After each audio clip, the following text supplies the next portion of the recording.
Sled. So we'll go through a couple of things with the new game mode they've added. So you got skirmish and stuff like that. So it does fix a little bit with the previous patch. So the units do get better. Just to clarify a few things as well. So if you want to upgrade your units without actually taking them out to go fight, you need a weapons hall.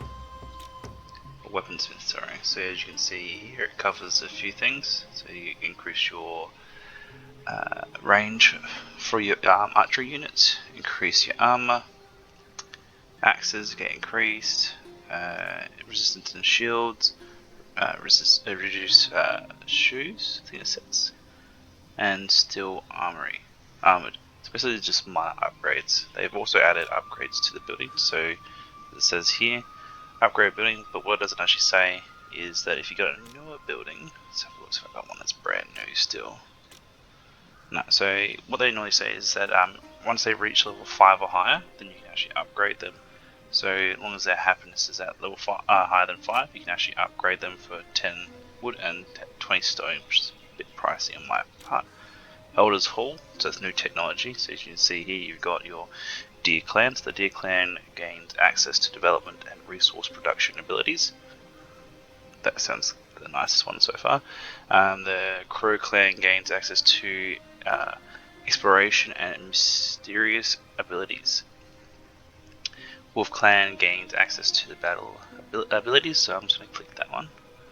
And it pops up with two options here. So you've also got the Trapper, which is coming soon, which hasn't been released, and you've also got the Orchard, so I'm going to click the Orchard for now. So you can see it goes through the loading bar. So through this process here, you also get to the point where you can unlock an ability which allows you to produce soldiers, so units here, without the use of food. So none of them will cost food. So obviously some of them are quite pricey, especially with the 12, so you only have a certain amount of units on the map at one time per player. But you can at least reduce the amount of food that it costs to actually purchase especially the good ones, which are the shield bearers, which have the best stats out of the lot, because they also have shield wall and they are high defense. As you can see, you got the stats on the right side there. And with the farming, windmills are the best source of food. Doesn't really say how much, but here you go. Here's 40, so it's producing 40 food per cycle. If you have which I don't actually have here, if you have a warehouse in the area, it will help collect the food a lot faster, so I'll put that there. So these will produce more food. Now, as you can see, that's the boundary fence there. So that you can't build outside that boundary, but you can put the windmill here and put the farm outside the boundary. So if you want to, like I've done here, I've got nothing here, there's only a bandit camp, so no enemy units can come this way, so I'm planning on placing farms all along here, hard up against the border, so I can actually take over this area without actually expanding my border or putting a settlement down. So you can build settlements as well, but you need to craft a settler. Now, I do not know, as of yet, if you lose your main base, you will need to. You can use your new settlement as a main base. So I don't know if you can upgrade it. I don't know. There's no notes on it. I have played around with the settlements, and I don't believe that is the case.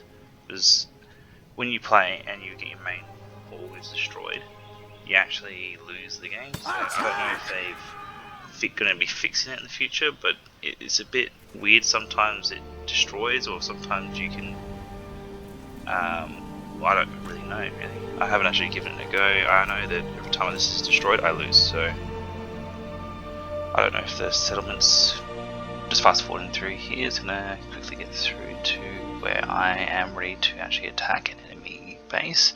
The game is making some weird noises. I'm fast forwarding. It's very glitchy recording. I don't understand why.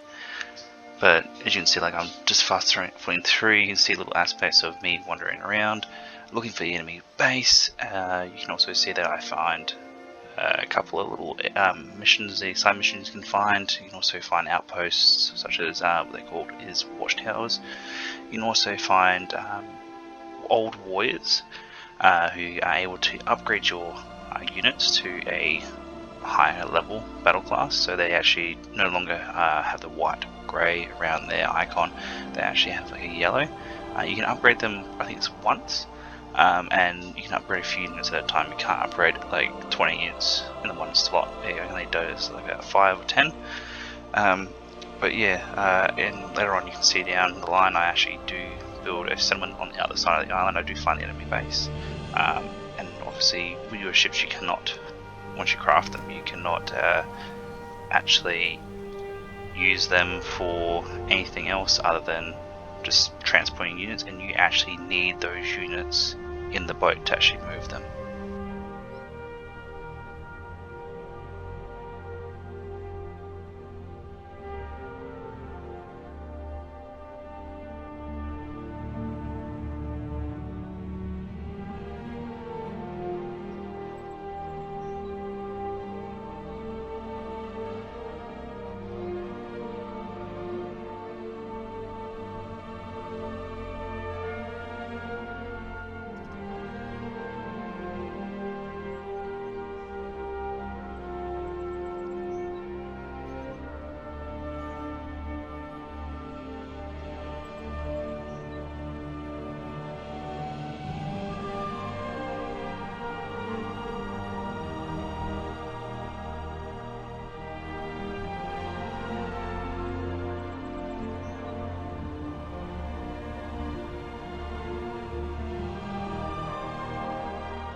Back from that little fast forward, so I'm at the point where I am ready to attack the enemy structure.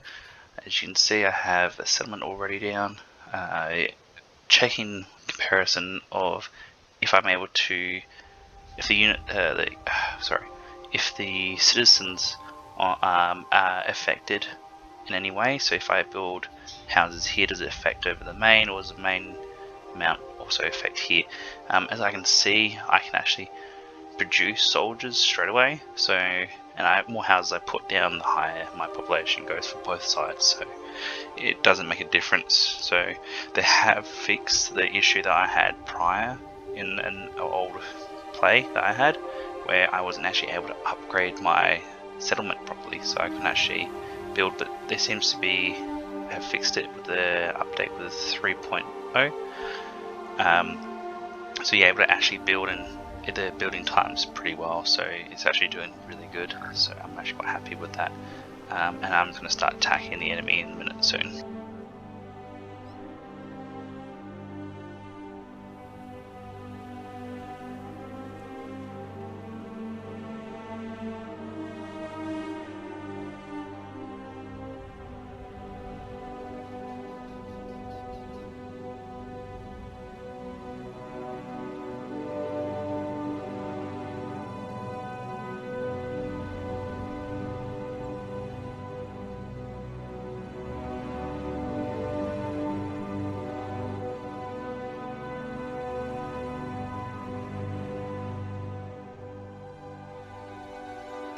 As you can see, I defeat the enemy.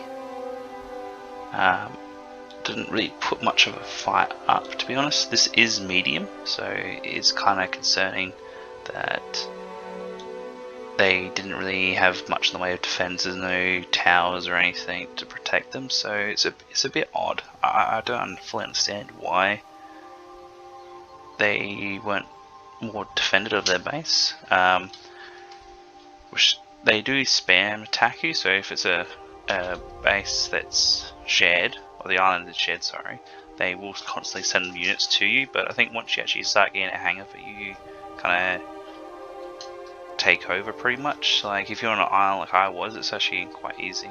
And as you can see in this video, I'm actually trying to destroy the